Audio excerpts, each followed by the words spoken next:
Good morning friends, welcome to yet another class of thermodynamics.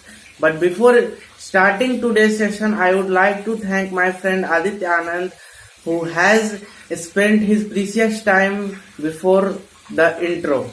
Anyway, let us start today's session. Second law of thermodynamics आज हम लोगों को पढ़ना है, but उससे पहले हमें स्पॉन्टेनियस चेंज और एंट्रोपी ये दो चीज को जानना चाहिए। स्पॉन्टेनियस चेंज वैसा चेंज होता है जिसको करने के लिए हमें कोई भी वर्क डन ना करना पड़े। जैसे गैस, जितना वॉल्यूम उसको अवेलेबल रहता है वो खुद ब खुद उसमें चला जाता है। जैसे हीट, कोई चीज ज्यादा टेम्परेचर पे है वो सराउंडिंग के टेम्परेचर पे खुद ब खुद आ जाता है, उसमें हमें कोई वर्क नहीं करना होता है। तो वैसा चेंज को हम कहते हैं स्पॉन्टेनियस चेंज। स्पॉन्टेनियस चेंज, उसका डायरेक्शन क्या होता है? What determines the direction of spontaneous change? तो हम ये जानते हैं कि हर एक सिस्टम अपना एनर्जी डिक्रीज करना चाहता है तो ताकि वो ज्यादा स्टेबल हो सके, मगर ये इस केस के लिए नहीं है वैलिड। क्यों? क्योंकि अगर सिस्टम एनर्जी रिलीज करके खुद का एनर्जी डिक्रीज करेगा तो वो सराउंडिंग का एनर्जी इंक्रीज कर रहा है। तो आइसोलेटेड सिस्टम का एनर्जी उतना ही रहना है from first law of thermodynamics. तो कोई सिस्टम स्टेबल होने के लिए अपना एनर्जी डिक्रीज कर रहा है लेकिन वो सराउंडिंग को डिस्टेबलाइज कर रहा है, तो वो स्पॉन्टेनियस चेंज का डायरेक्शन डिटरमाइन नहीं करेगा। तो क्या डिटरमाइन करेगा स्पॉन्टेनियस चेंज का डायरेक्शन? वो है distribution of energy. Distribution of energy, spontaneous change का डायरेक्शन वो होता है जहां पे उसका एनर्जी डिस्ट्रीब्यूट हो इन अ मोर डिसऑर्डर्ड फॉर्म। इसको हम कैसे समझ सकते हैं? तो देखो, हम एक बॉल कंसिडर करते हैं एज आवर सिस्टम। ये हमारा बॉल है, ये सिस्टम है और ये फ्लोर है, ये सराउंडिंग है। तो जब हम इस बॉल को यहां से ड्रॉप करेंगे तो हर एक सक्सेसिव कॉलिजन के बाद वो उतना हाइट गेन नहीं करेगा, यहाँ इनइलास्टिक कॉलिजन होगा। उस बॉल का जो काइनेटिक एनर्जी है वो हर एक सक्सेसिव कॉलिजन में फ्लोर के थर्मल एनर्जी में कन्वर्ट होगा, फ्लोर के एटम्स के थर्मल एनर्जी में कन्वर्ट होगा वो। तो इसका स्पॉन्टेनियस चेंज का क्या डायरेक्शन है? जहां उसका काइनेटिक एनर्जी जीरो हो जाए और सारा का सारा एनर्जी फ्लोर के एटम्स के थर्मल एनर्जी में कन्वर्ट हो जाए।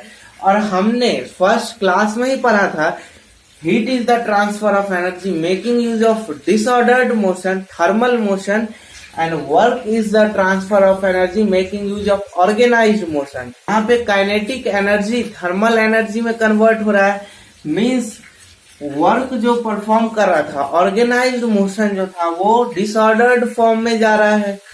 तो स्पॉन्टेनियस चेंज का क्या डायरेक्शन है? जहां पे उसका डिसऑर्डर बढ़े, एनर्जी डिस्ट्रीब्यूट होके मोर डिसऑर्डर्ड हो जाए।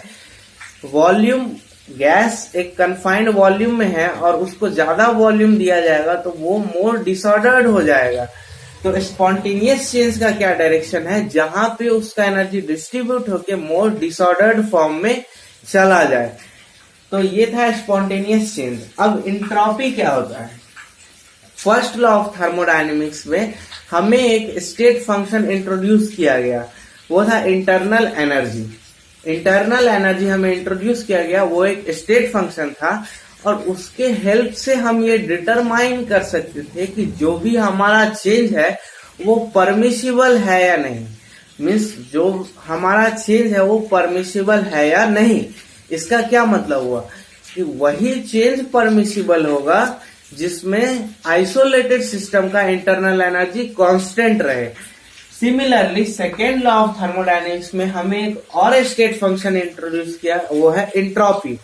इंट्रोपी के हेल्प से हम ये डिटरमाइन कर सकते हैं कि वो जो परमिसिबल चेंज जो फर्स्ट लॉ ऑफ थर्मोडायनेमिक्स की हेल्प से हमने निकाला उसमें से स्पॉन्टेनियस चेंज कौन सा है। और उसके लिए क्राइटेरिया है कि टोटल एंट्रोपी चेंज जीरो से बड़ा या उसके बराबर होना चाहिए। ये इक्वलिटी कब होगा? जब प्रोसेस रिवर्सिबल होगा, और इनइक्वलिटी यानी टोटल एंट्रोपी चेंज 0 से बड़ा कब होगा? जब प्रोसेस इरिवर्सिबल होगा। ये स्पॉन्टेनियस चेंज के लिए ये क्राइटेरिया है। तो अब हमें इसको वेरीफाई करना है, लेकिन उससे पहले हमें ये तो समझना होगा कि एंट्रोपी क्या होता है। तो एंट्रोपी का थर्मोडायनेमिक डेफिनेशन है dq रिवर्सिबल अपॉन T। ये थर्मोडायनेमिक डेफिनेशन है। अब हम ये जानते हैं कि एंट्रोपी एक स्टेट फंक्शन है। तो स्टेट फंक्शन है तो उस change of state path independent होगा, मीन्स वो डिपेंड नहीं करेगा कि हमारा प्रोसेस रिवर्सिबल है या इरिवर्सिबल। वो सिर्फ इस पे ही डिपेंड करेगा कि इनिशियल स्टेट क्या है और फाइनल स्टेट क्या है। तो हमारा पाथ रिवर्सिबल भी हो सकता है, इरिवर्सिबल भी हो सकता है, लेकिन रिवर्सिबल हम लेते हैं उससे हमें एक्स्ट्रा बेनिफिट ये मिलता है कि रिवर्सिबल प्रोसेस में सिस्टम और सराउंडिंग इक्विलिब्रियम में रहता है। तो हम लोग internal pressure, internal temperature substitute कर सकते हैं इसकी जगह पे। तो ये हमें रिवर्सिबल में बेनिफिट मिलता है, इसलिए हम रिवर्सिबल पाथ को प्रेफर करते हैं। ये चीज इंडिपेंडेंट होता है, पाथ रिवर्सिबल हो या इरिवर्सिबल। यहाँ पे आपको एक चीज नोटिस करना है कि चेंज इन एंट्रोपी वो इंडिपेंडेंट होता है, पाथ रिवर्सिबल हो या इरिवर्सिबल। लेकिन total change in entropy means change in entropy of system plus change in entropy of surrounding, वो डिपेंड करता है कि आपका पाथ रिवर्सिबल है या इरिवर्सिबल। अगर रिवर्सिबल है तो सराउंडिंग का एंट्रोपी उस तरीके से चेंज होगा कि टोटल एंट्रोपी चेंज 0 हो जाए। तो ये इस चीज को आपको नोटिस करना है। अब एंट्रोपी का ये डेफिनेशन है। यहाँ पे वर्क का कोई कंट्रीब्यूशन नहीं है। क्यों? क्योंकि वर्क स्टिमुलेट ऑर्गेनाइज्ड मोशन और हीट स्टिमुलेट्स डिसऑर्डर्ड मोशन। तो एंट्रोपी चेंज यानी कि डिसऑर्डर्ड मैनर में जो वो कन्वर्ट होगा वो हीट के ही इन्फ्लक्स से। तो इसलिए इस थर्मोडायनेमिक डेफिनेशन में dq रिवर्सिबल है अपॉन टेम्परेचर, जिस टेम्परेचर पे हीट का ट्रांसफर हो रहा है। तो अब हमें इस चीज को वेरीफाई करना है कि टोटल एंट्रोपी चेंज जो होगा वो 0 से बड़ा या उसके बराबर होना चाहिए। अब हमारा टास्क है कि हमें ये रिजल्ट वेरीफाई करना है कि total entropy change spontaneous process के लिए वो 0 से बड़ा या उसके इक्वल होता है। तो प्रोसेस दो तरीके का होता है, एक रिवर्सिबल, एक इरिवर्सिबल। तो पहले हम रिवर्सिबल के लिए करेंगे, फिर इरिवर्सिबल के लिए। तो रिवर्सिबल प्रोसेस के लिए entropy change of surrounding, let us से कि वो dq amount of heat release किया, लेट अस से कि वो dq amount of heat release किया सिस्टम। तो ये होगा minus dq upon T, temperature T पे, और सराउंडिंग का जो एंट्रोपी चेंज होगा तो जो dq amount of heat system release किया वो dq amount of heat surrounding absorb करेगा। तो वो होगा dq अपॉन T। चूंकि ये रिवर्सिबल प्रोसेस है इसलिए टेम्परेचर सेम है। तो टोटल एंट्रोपी चेंज जो होगा इस प्रोसेस के लिए वो ds system plus ds surrounding, और ये दोनों तो कैंसल हो जाएगा। तो ये चीज 0 होगा for reversible process, total entropy change 0 होगा। इरिवर्सिबल प्रोसेस के लिए ds system, again let us consider T1 is greater than T2, temperature 1 is greater than temperature 2। ये सिस्टम का है टेम्परेचर और ये सराउंडिंग का टेम्परेचर है। अब देखो सिस्टम का टेम्परेचर ज्यादा है सराउंडिंग से, तो हीट किधर से किधर फ्लो करेगा? सिस्टम से सराउंडिंग। तो ये होगा minus dq upon temperature T1। Change in entropy of surrounding is dq upon temperature of surrounding. तो टोटल एंट्रोपी चेंज जो होगा वो dq 1/T2 माइनस 1/T1। इसको सॉल्व करेंगे तो ये होगा dq T1 minus T2 upon T1 T2। अब देखो टेम्परेचर 1 टेम्परेचर 2 से ज्यादा हमने कंसिडर किया है, तो ये चीज इससे ज्यादा है तो ये टर्म पॉजिटिव होगा, और ये टर्म पॉजिटिव होगा मीन्स ds टोटल हम लिख सकते हैं वो ग्रेटर देन 0 है, क्योंकि T1 T2 को इक्वल नहीं है तो ये टर्म 0 के इक्वल नहीं होगा। तो हम यहाँ से कंसिडर कर सकते हैं कि टोटल एंट्रोपी चेंज 0 से बड़ा है, और रिवर्सिबल में टोटल एंट्रोपी चेंज 0 के इक्वल है। तो हमने वेरीफाई कर दिया कि total entropy change spontaneous process के लिए वो 0 से बराबर या 0 से बड़ा होगा। अब जबकि हमने ये प्रूफ कर दिया है तो हम इसको लिख सकते हैं system plus change in entropy of surrounding is more than equal to 0। तो हम लिख सकते हैं change in entropy of system is more than equal to negative of change in entropy of surrounding. अब लेट अस कंसीडर कि surrounding ने dq amount of heat system में transfer किया है।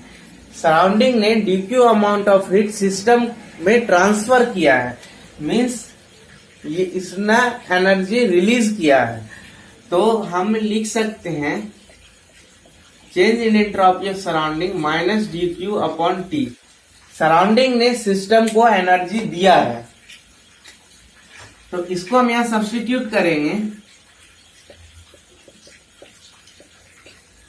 ये होगा dq अपॉन t, ये होगा change in entropy of system is more than equal to the heat absorb by system upon temperature. तो इस इनइक्वालिटी को हम कहते हैं क्लॉसियस इनइक्वालिटी।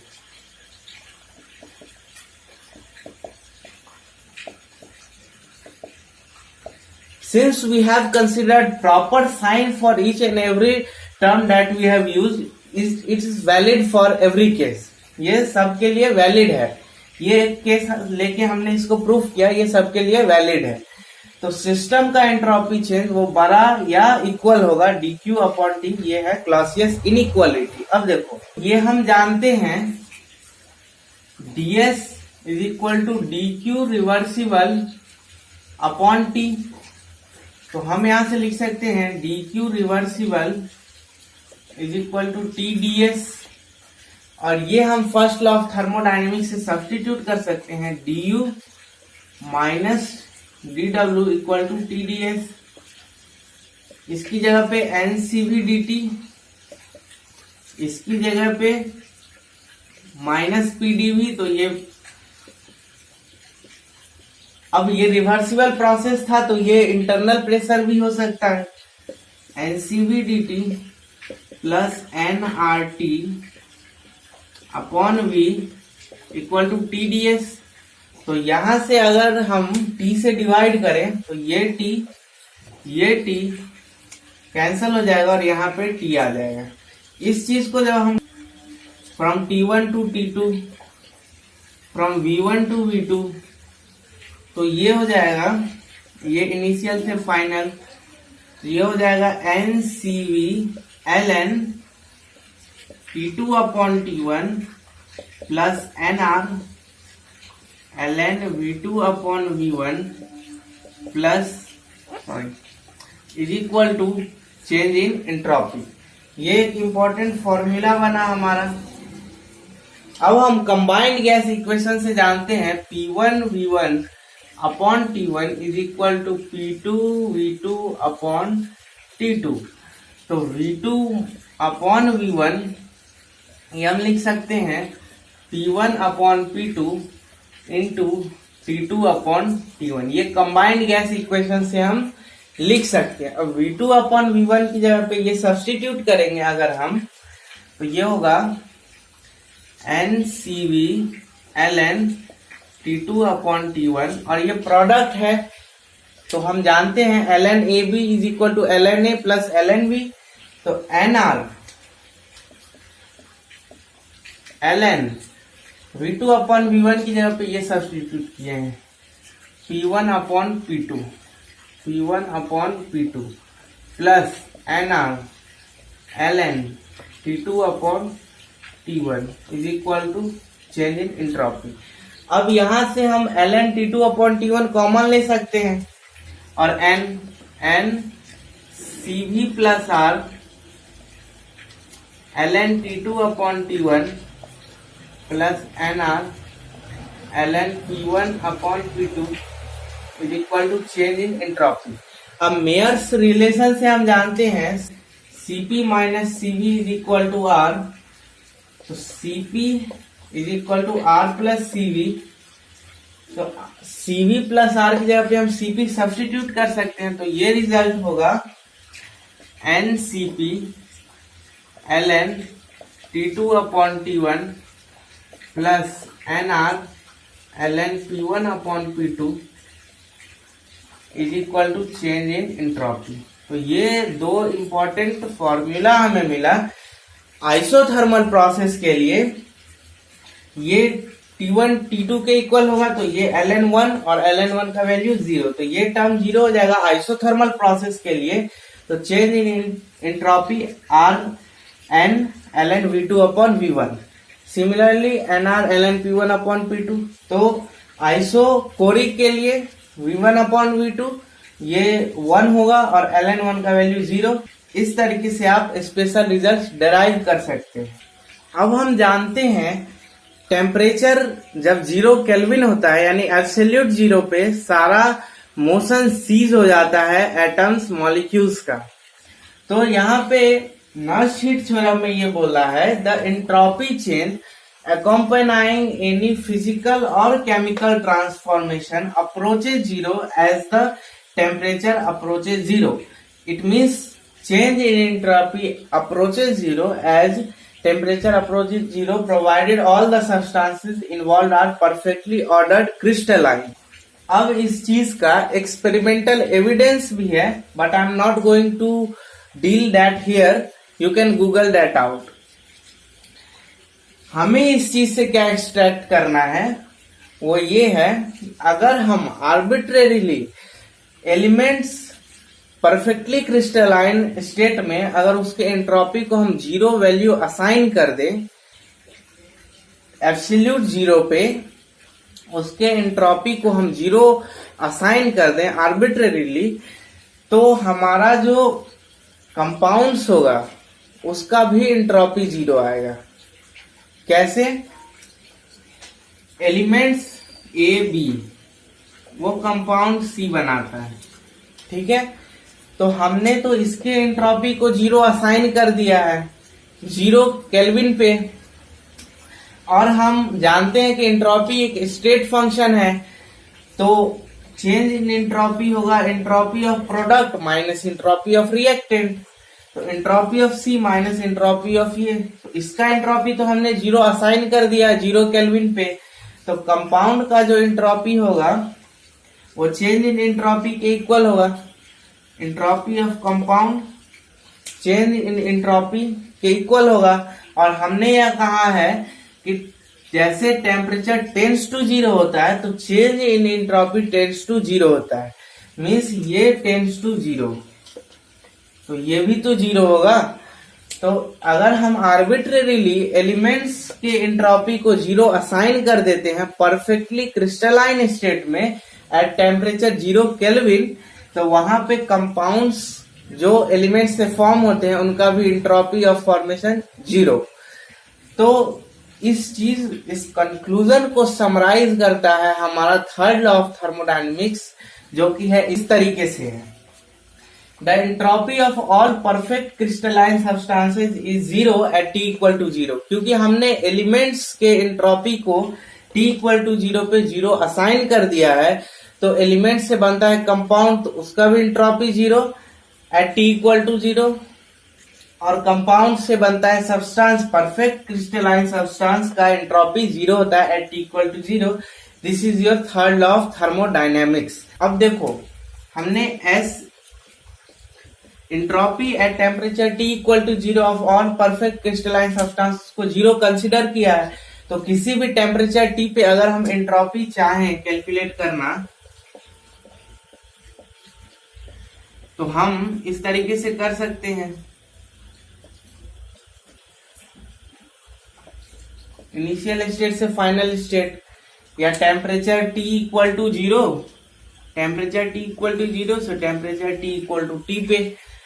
तो S0 को तो हमने जीरो कंसिडर किया है, means absolute value of entropy at temperature T हम कैलकुलेट कर सकते हैं थर्ड लॉ ऑफ थर्मोडायनेमिक्स के हेल्प से।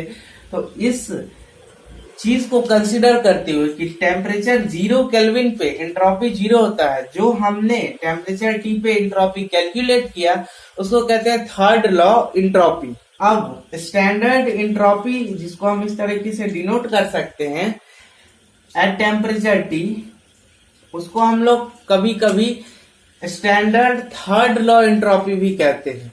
तो उस चीज से आपको कंफ्यूज नहीं होना है। Third law of entropy means हमने 0 केल्विन पे एंट्रोपी को 0 कंसिडर किया है ऑल परफेक्ट क्रिस्टलाइन सब्सटेंस का। उसके बेसिस पे जब हम टेम्परेचर टी पे एंट्रोपी कैलकुलेट करते हैं तो उसको हम लोग कहते हैं थर्ड लॉ एंट्रोपी।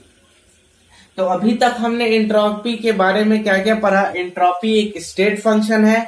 एंट्रोपी के बेसिस पे considering the change in entropy of system and change in entropy of surrounding simultaneously, वो अगर 0 के बराबर या उससे बड़ा होता है तो प्रोसेस स्पॉन्टेनियस होता है। फिर हमने पढ़ा Clausius inequality, ds is more than equal to dq upon t। फिर हमने ये जाना कि चूंकि एंट्रोपी एक स्टेट फंक्शन है तो ये पाथ इंडिपेंडेंट होता है, और अगर केमिकल प्रोसेस के लिए है तो चेंज एंट्रोपी जो होगा वो entropy of product minus entropy of reactant, ये इसके इक्वल होगा एंट्रोपी ऑफ रिएक्शन। फिर हमने पढ़ा Nernst heat theorem. Nernst heat theorem में हमने क्या पढ़ा, entropy change accompanying any physical or chemical transformation approaches zero as the temperature approaches zero। इसका हमने यूज देखा जो हमारे लिए नीड था थर्ड लॉ ऑफ थर्मोडायनेमिक्स। फिर हमने ये देखा कि अगर हम आर्बिट्रेरीली असाइन कर दें जीरो वैल्यू तो जो हमें एंट्रोपी मिलेगा एट टेम्परेचर टी उसको कहते हैं हम लोग थर्ड लॉ एंट्रोपी। अब हमने पीछे क्लास में एंथैल्पी वाले क्लास में हमने पढ़ा था किरचॉफ्स लॉ एंथैल्पी के लिए। किरचॉफ्स लॉ एंट्रोपी के लिए भी वैलिड है, चूंकि ये एक स्टेट फंक्शन है तो एंथैल्पी की जगह पे आप एंट्रोपी सब्स्टिट्यूट कर दे तो किरचॉफ्स लॉ सेम फॉर्म में होगा एंट्रोपी के लिए भी। तो अब हमें इस पर क्वेश्चंस करना है। तो अभी तक जो मैंने बताया है उसको आप रिवाइज कर ले। अगर कोई डाउट रह गया तो उसको कमेंट सेक्शन में लिखें, अदरवाइज हम लोग क्वेश्चन स्टार्ट करने वाले हैं। अगर कोई डाउट रह गया तो मे भी वहां पे क्लियर हो जाएगा वो। ये आपका एक ट्रू फॉल्स क्वेश्चन है, आपको बताना है कि ये स्टेटमेंट ट्रू है या false. First law of thermodynamics is not adequate in predicting the direction of a process. क्या ये ट्रू है या false? First law of thermodynamics is not adequate in predicting the direction of a process. जैसा मैंने आपको बताया first law of thermodynamics में हमें इंटरनल एनर्जी का कॉन्सेप्ट इंट्रोड्यूस किया गया जो बताता है कि कौन सा चेंज परमिसिबल है, और सेकेंड लॉ ऑफ थर्मोडायनेमिक्स में हमें एंट्रोपी का कॉन्सेप्ट इंट्रोड्यूस कराया गया जो बताता है कि उन परमिसिबल चेंज में से कौन सा चेंज स्पॉन्टेनियस है। तो स्पॉन्टेनियस चेंज कौन सा प्रोसेस है, कौन सा चेंज स्पॉन्टेनियस है, तो हमें डायरेक्शन बता रहा है सेकेंड लॉ ऑफ थर्मोडायनेमिक्स कि कौन सा चेंज स्पॉन्टेनियस है, कौन सा चेंज नॉन स्पॉन्टेनियस है। तो डायरेक्शन कौन सा बता रहा है, सेकेंड लॉ ऑफ थर्मोडायनेमिक्स। तो फर्स्ट लॉ ऑफ थर्मोडायनेमिक्स सिर्फ हमें वो चेंज बताता है जो कि परमिसिबल है, वो हमें ये नहीं बताता है कि वो किस डायरेक्शन में परमिसिबल है, बस परमिसिबल है मतलब है। तो first law of thermodynamics is not adequate in predicting the direction of a process, ये एक सही स्टेटमेंट है। मीन्स ये हमें नहीं बताता है कि प्रोसेस किस डायरेक्शन में होगा। ये क्वेश्चन बेस्ड है हमारा इस कॉन्सेप्ट पे कि इंट्रोपी एक स्टेट फंक्शन है। बोल रहा है direct conversion of A to B is difficult, hence it is carried out by the following सोन पाथ। ए से सी से डी और फिर डी से बी। इंट्रोपी चेंज हर एक स्टेप के लिए आपको दिया हुआ है इंट्रोपी यूनिट में। आपसे पूछ रहा है इंट्रोपी चेंज ए से बी के लिए क्या होगा। तो ये एक बहुत ही सिंपल क्वेश्चन है।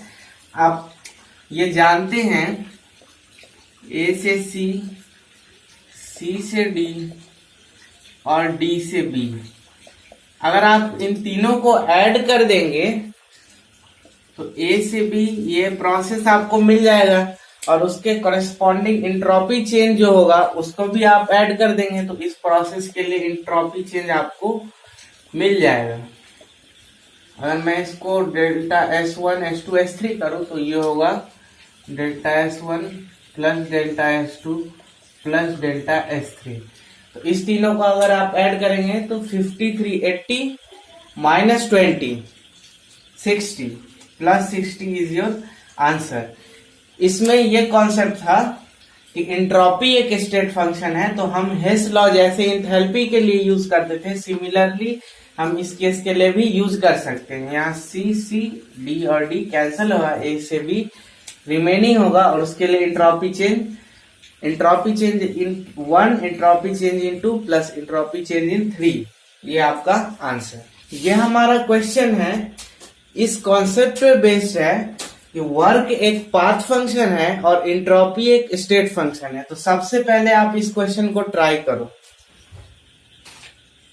देखो इस क्वेश्चन को हम कैसे करते हैं। बोल रहा है for an ideal gas considering only pressure volume work in going from initial state X to final state Z. Final state Z पे हम दो तरीके से पहुंच सकते हैं, एक एक्स से वाई और फिर वाई से जेड और डायरेक्टली एक्स से जेड, ये दो रास्ता है। अब बोल रहा है कि कौन सा ऑप्शन करेक्ट है। तो सबसे पहले में बोल रहा है कि एक्स से जेड में जितना इंट्रोपी चेंज होगा वो एक्स से वाई और वाई से जेड में जितना इंट्रोपी चेंज होगा उसके बराबर होगा। तो अभी अभी हमने एक क्वेश्चन देखा था, वो भी कुछ इसी तरीके का था। तो एक्स से वाई में लेटेस्ट से इंट्रोपी चेंज है S1, वाई से जेड यहां से यहां लेटेस्ट से इंट्रोपी चेंज है S2। तो इसको अगर हम ऐड करेंगे तो ये एक्स से जेड इंट्रोपी चेंज जो होगा वो इंट्रोपी चेंज इन 1 प्लस इंट्रोपी चेंज इन 2। तो ऑप्शन हमें बोल रहा है कि एक्स से जेड में जो इंट्रोपी चेंज होगा वो इस दोनों सम के बराबर होगा। तो ये तो है, तो ये ऑप्शन हमारा करेक्ट है। सेकेंड में बोल रहा है वर्क एक्स से जेड वो इक्वल है वर्क एक्स से वाई प्लस वर्क वाई से जेड। तो इसको हम लोग समझते हैं। हम ये जानते हैं प्रेशर वॉल्यूम कर्व के बीच का जो एरिया होता है वो हमें वर्क डन देता है। तो एक्स से जेड के लिए वर्क डन ये होगा, एक्स से जेड के लिए तो वर्क डन ये होगा, एक्स से वाई के लिए तो वर्क डन ये होगा और वाई से जेड में कोई वर्क डन नहीं है। वाई से जेड में कोई वर्क डन नहीं है क्योंकि वॉल्यूम तो चेंज हो ही नहीं रहा है।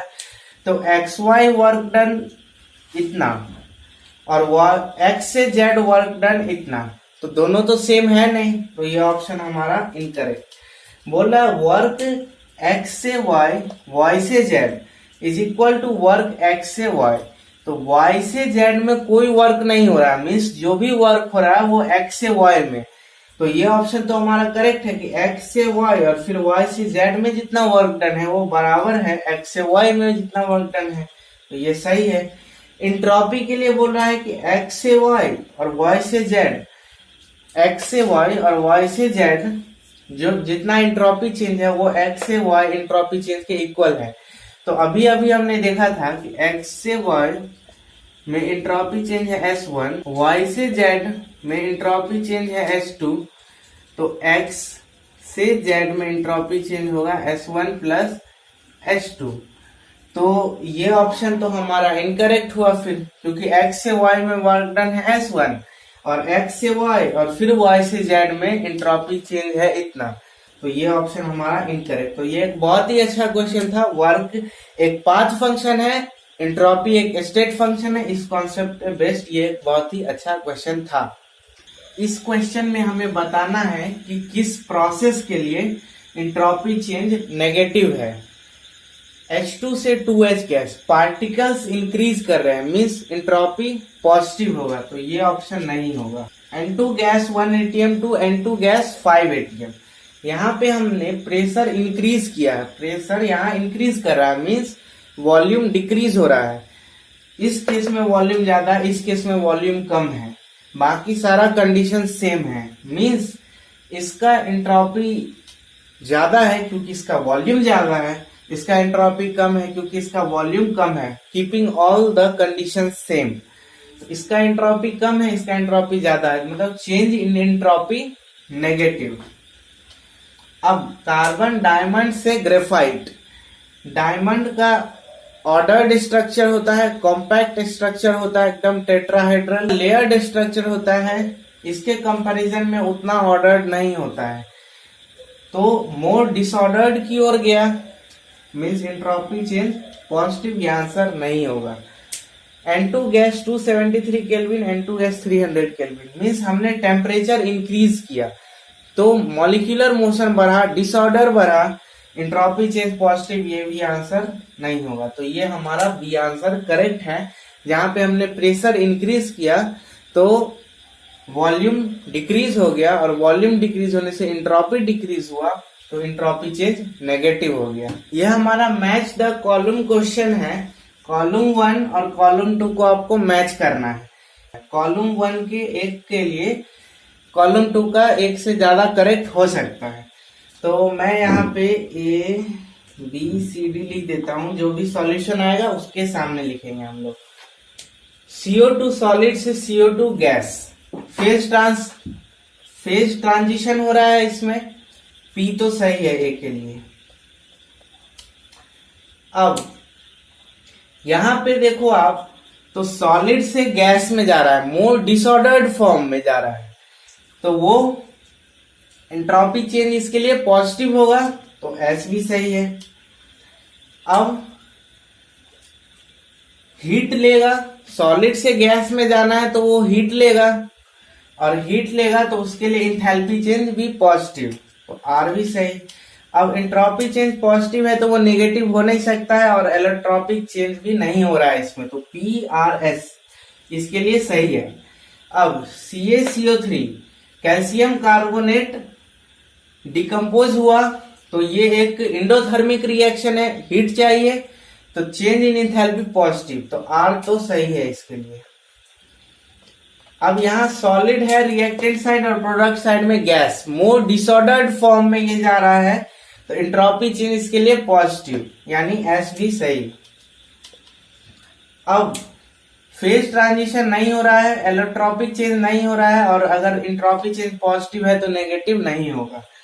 अब यहाँ हाइड्रोजन एटम है और वो हाइड्रोजन गैस बना रहा है, तो यहाँ पे वो मोर डिसऑर्डर्ड था क्योंकि ज्यादा नंबर ऑफ पार्टिकल्स है, यहाँ पे कम नंबर ऑफ पार्टिकल्स है, तो यहाँ पे एंट्रोपी चेंज नेगेटिव होगा, एंट्रोपी चेंज नेगेटिव, T तो सही है। इस चीज में जब हम जानते हैं कि बॉन्ड फॉर्मेशन एक एनर्जी रिलीजिंग प्रोसेस है, एक्सोथर्मिक प्रोसेस है, तो एंथैल्पी चेंज नेगेटिव होगा, यहाँ तो पॉजिटिव दिया है, वो नहीं होगा। इलेक्ट्रोपिक चेंज नहीं हो रहा है, फेज ट्रांजिशन नहीं हो रहा है, तो एक ही ऑप्शन करेक्ट है T, entropy change negative. White phosphorus solid से रेड फास्फोरस सॉलिड में जा रहा है, इस चीज में इलेक्ट्रोपिक चेंज हो रहा है, तो Q सही है। फिर आप देखो व्हाइट सॉलिड जो है वो वैक्सी होता है, सॉफ्ट होता है। रेड फास्फोरस जो है वो पॉलीमेरिक सॉलिड होता है, तो वो मोर ऑर्डर्ड है। तो ये डिसऑर्डर्ड से ऑर्डर्ड हुआ, मींस एंट्रोपी डिक्रीज हुआ, तो एंट्रोपी चेंज नेगेटिव, टी सही है। ये इनऑर्गेनिक बेस्ड है। और व्हाइट सॉलिड को जब हम 250 डिग्री सेल्सियस के अबाउट या उससे थोड़ा कम टेम्परेचर पे हीट करते हैं, तब जाके वो रेड फास्फोरस में चेंज होता है, मींस ये एक इंडोथर्मिक प्रोसेस है। तो डेल्टा एच पॉजिटिव, तो आर भी सही है। तो ये एक बहुत ही अच्छा मैच द कॉलम क्वेश्चन था। इसका सारा कॉन्सेप्ट आपको पता है। एक इसमें थोड़ा सा इनऑर्गेनिक यूज होगा, तो वो जब आप पढ़ेंगे पी ब्लॉक चैप्टर तो आपको वो क्लियर हो जाएगा। इस क्वेश्चन में बोल रहा है H2O लिक्विड से H2O गैस बन रहा है at temperature 100 degree Celsius and pressure 1 atmosphere. Correct choice आपको सेलेक्ट करना है, मतलब सिस्टम का एंट्रोपी बढ़ा या घटा और सराउंडिंग का एंट्रोपी बढ़ा या घटा, ये आपको कैलकुलेट करना है। तो हम जानते हैं एंट्रोपी चेंज जो होता है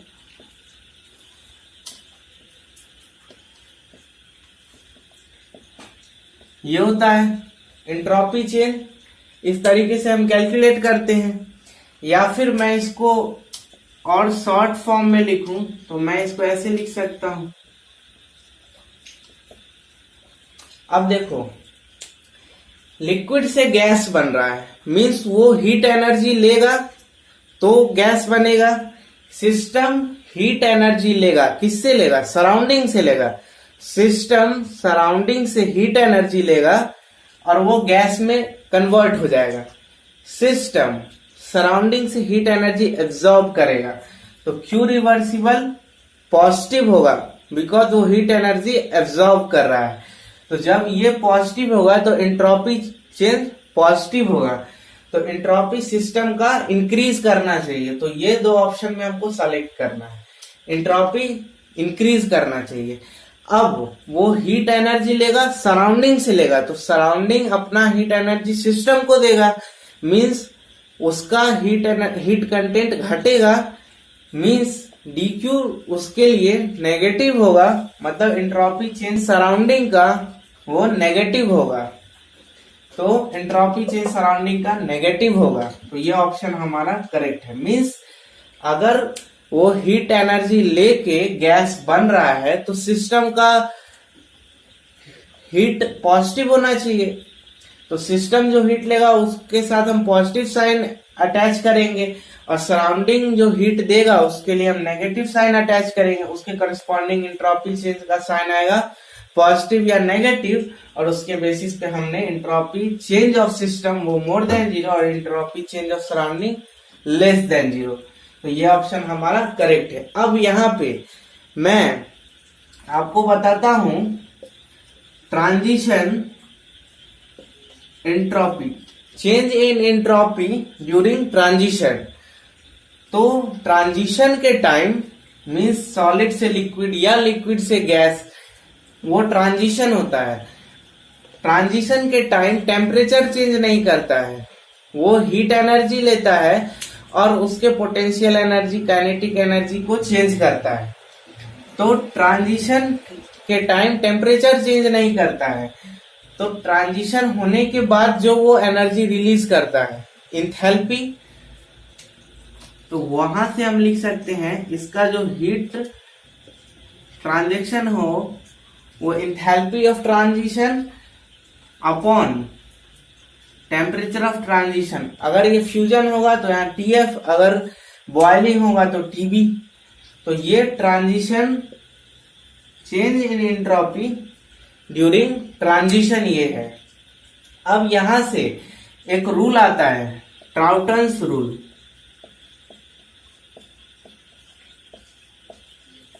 ट्राउटन्स रूल बॉइलिंग पॉइंट के लिए वैलिड है। Delta H vaporisation upon TB ये 85 जूल पर केल्विन पर मोल के इक्वल होता है। ये एक रूल है जिसका यूज आप कर सकते हैं। अगर आपको बॉइलिंग पॉइंट पता है तो डेल्टा H वेपराइजेशन निकालने के लिए, या फिर डेल्टा H वेपराइजेशन पता है तो बॉइलिंग पॉइंट निकालने के लिए यूज कर सकते हैं। ये कब वैलिड होगा? जब कोई भी स्ट्रक्चरल ऑर्गेनाइजेशन नहीं होगा। ये कब वैलिड है? जब कोई स्ट्रक्चरल ऑर्गेनाइजेशन नहीं होगा लिक्विड में, जिसको आप कंसिडर कर रहे हैं, जिसको आप बॉयल कर रहे हैं, उसका लिक्विड फेज में कोई स्ट्रक्चरल रीऑर्गेनाइजेशन या फिर गैस फेज में कोई एनोमली नहीं होगा। उसके लिए ये परमिसिबल है, आप यूज कर सकते हैं।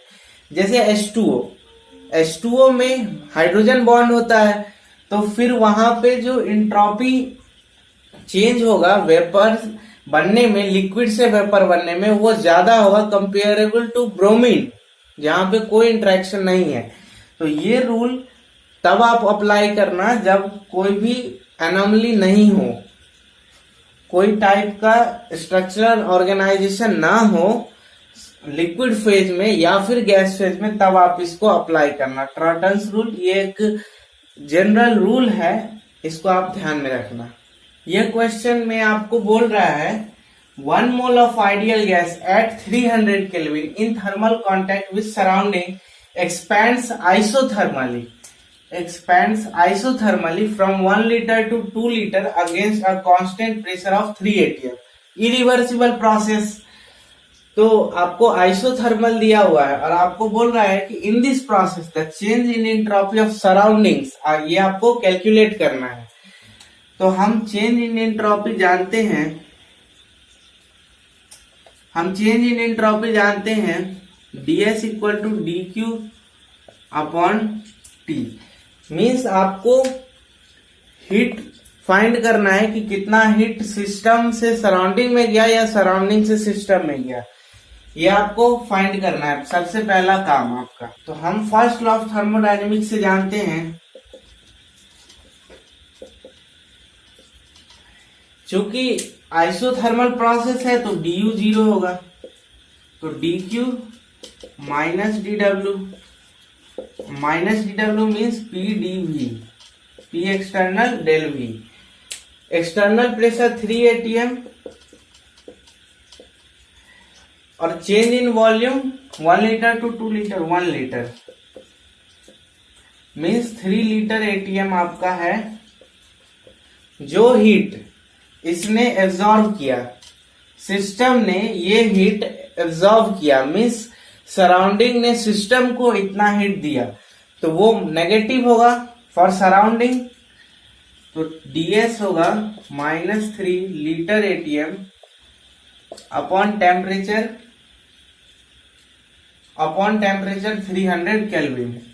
300 केल्विन।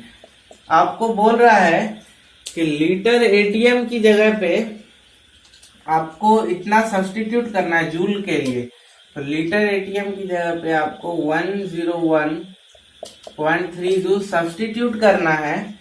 तो जूल पर केल्विन में आपका एंट्रोपी चेंज सराउंडिंग का आ जाएगा। नेगेटिव साइन क्यों अटैच किया? क्योंकि सिस्टम का ये पॉजिटिव हीट है, मींस सिस्टम ने इतना हीट एब्जॉर्ब किया, तो वो सराउंडिंग ने दिया होगा।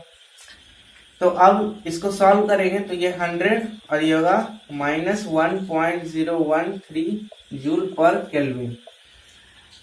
This is your answer. तो इस क्वेश्चन में आपको dq निकालना था, वो आपने इसका यूज किया एक्सपेंड आइसोथर्मली और dq मिल गया। और फिर विथ प्रॉपर साइन आपको ध्यान रखना है कि ये आप सिस्टम के लिए कर रहे हो, उसने एनर्जी एब्जॉर्ब किया तो सराउंडिंग ने एनर्जी दिया होगा, तो वो माइनस होगा और फिर आपका आंसर मिल गया।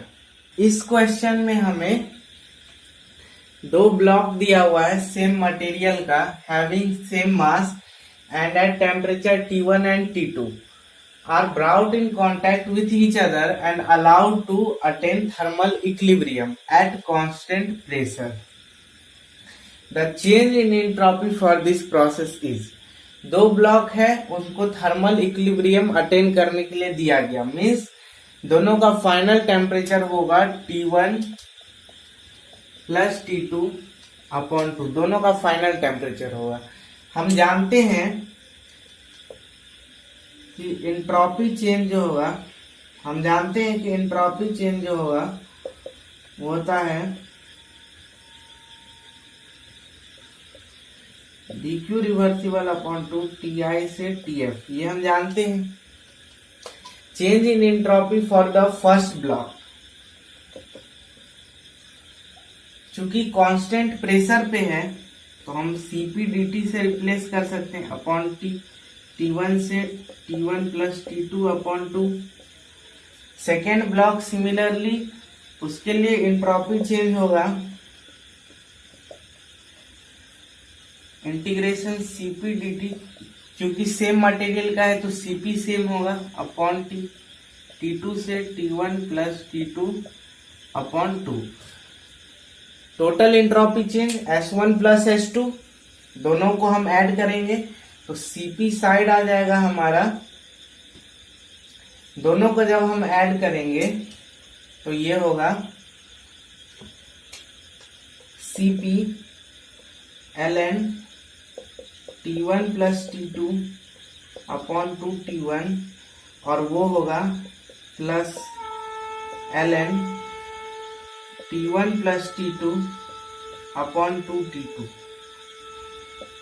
जब हम इसको ln A plus ln B, ln A भी होता है, इसको जब सॉल्व करेंगे तो यह होगा ln T1 प्लस T2 का होल स्क्वायर 4 T1 T2, ये option Cp ln T1 plus T2 का whole square upon 4 T1 T2। Means इस क्वेश्चन में हमें इस चीज का जरूरत हुआ कि Q अपॉन T इंटीग्रेशन होता है from T1 to T2 change in entropy, उसका यूज हमने किया दोनों के लिए, और फिर टोटल एंट्रोपी के लिए दोनों को ऐड कर दिया। ये एक बहुत ही अच्छा क्वेश्चन है एंट्रोपी के कॉन्सेप्ट पे, इसको हम लोग स्टेप वाइज सॉल्व करते हैं। Entropy change associated with the conversion of 1 kg of ice at 273 kelvin to water vapours at 383 kelvin. अब देखो आप, यहाँ पे क्या हो रहा है, आइस है, यहाँ पे क्या हो रहा है, आइस 273 केल्विन पे वो वाटर वेपर में चेंज हो रहा है एट 383 केल्विन। यहाँ पे सबसे पहले आइस वाटर में चेंज होगा एट 273 केल्विन, फिर ये वाटर 373 केल्विन पे जाएगा, फिर ये वाटर वेपर बनेगा 373 केल्विन, और फिर ये वेपर 383 केल्विन पे आएगा। तो ये 1, 2, 3 और 4 यानी 4 स्टेप प्रोसेस है। तो हमको इसका एंट्रोपी चेंज कैलकुलेट करने के लिए 4 स्टेप को कंसीडर करना होगा। यहां से यहां हमें जाना है, तो हमें first step, second step, third step, 4 step, 4 step में इस क्वेश्चन को हमें सॉल्व करना है। पहले आइस से वाटर, फिर वाटर इतने केल्विन से इतने केल्विन, फिर वाटर वेपर बनेगा, और फिर वेपर इस टेम्परेचर पे जाएगा। तो एंट्रोपी चेंज आपको इसके लिए कैलकुलेट करना है। कैसे करेंगे हम लोग, तो ये आपको बेसिक आइडिया मिला। अब मैं इसको यहां से रिमूव कर देता हूं। सबसे पहले आइस 273 केल्विन पे वो कन्वर्ट होगा वाटर 273 केल्विन पे। तो हम जानते हैं कि जब फेज ट्रांसफॉर्मेशन होता है तो टेम्परेचर चेंज नहीं करता है, और वहां पे जो हीट वो mass into latent heat of fusion के इक्वल होता है। जब फ्यूजन हो रहा हो, मेल्टिंग हो रहा है, तब वो mass into latent heat of fusion के इक्वल होता है। तो Q हमें मिल जाएगा इससे, और Q upon T change in entropy हमें मिल जाएगा अपॉन T, टेम्परेचर तो वहां कांस्टेंट रहता है, तो ये हमें डेल S1 मिल जाएगा। डेल S1 मीन्स 4 स्टेप का हमारा प्रोसेस था। फर्स्ट स्टेप जहां आइस 273 केल्विन वो वाटर 273 केल्विन में चेंज हो रहा था, तो फेज ट्रांजिशन के time latent heat of fusion into mass वो हीट ट्रांजैक्शन के इक्वल होता है अपॉन टेम्परेचर, वो हमें एंट्रोपी देगा फॉर द प्रोसेस S1। तो M into latent heat of fusion. Latent heat of fusion आपको दिया heat of liquid fusion 334 kilo joule पर केजी और मास है 1 केजी। तो केजी और केजी कैंसिल होगा 334 और टेम्परेचर है 273 केल्विन। मीन्स ये आपका आएगा 334 upon 273 kilo joule upon kelvin. ठीक है, ये S1। अब सेकेंड स्टेप में वाटर का टेम्परेचर चेंज हो रहा है 273 से 373। तो हमने ये फर्स्ट क्लास में ही देखा था कि dq होता है mc/dt। mc/dt यहाँ पे c जो है वो स्पेसिफिक हीट है, इसको मैं s से ही डिनोट कर देता हूँ, ये स्पेसिफिक हीट है। तो इसको टेम्परेचर से डिवाइड करेंगे तो हमें एंट्रोपी चेंज मिल जाएगा। इंटीग्रेट करेंगे फ्रॉम T1 से T2 मीन्स 273 से 373 केल्विन तक इसको इंटीग्रेट करेंगे तो हमें del S2 entropy change in process S2 मिल जाएगा। तो ये हमें मिलेगा MS ln। तो ln की जगह पे मैं लिख देता हूँ 2.3 log 373 अपॉन 273। क्यों किया ऐसा मैंने? क्योंकि आपको log 273 और log 373 का वैल्यू दिया है, तो इसलिए ln को हटा के 2.3 log लिख दिया मैंने। m 1 kg है, s स्पेसिफिक हीट दिया है, specific heat of water liquid 4.2 kilo joule पर केल्विन पर केजी। तो ये होगा 4.2 इंटू 2.3, मास 1 है, log 373 minus log 273, log 373 minus log 273। तो ये होगा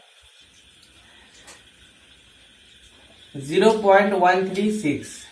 S3 में वाटर 373 केल्विन से water vapour 373 kelvin means phase transformation. Means फिर से हम m इंटू LV करेंगे, ये हमारा Q मिल जाएगा latent heat of vaporisation upon T entropy change in S3। तो ये कितना होगा हमारा? मास है 1 kg और लेटेंट हीट ऑफ वेपराइजेशन है, मास है 1 kg, latent heat of vaporisation दिया है 2491 और टेम्परेचर आपका है 373 किलो जूल पर केल्विन।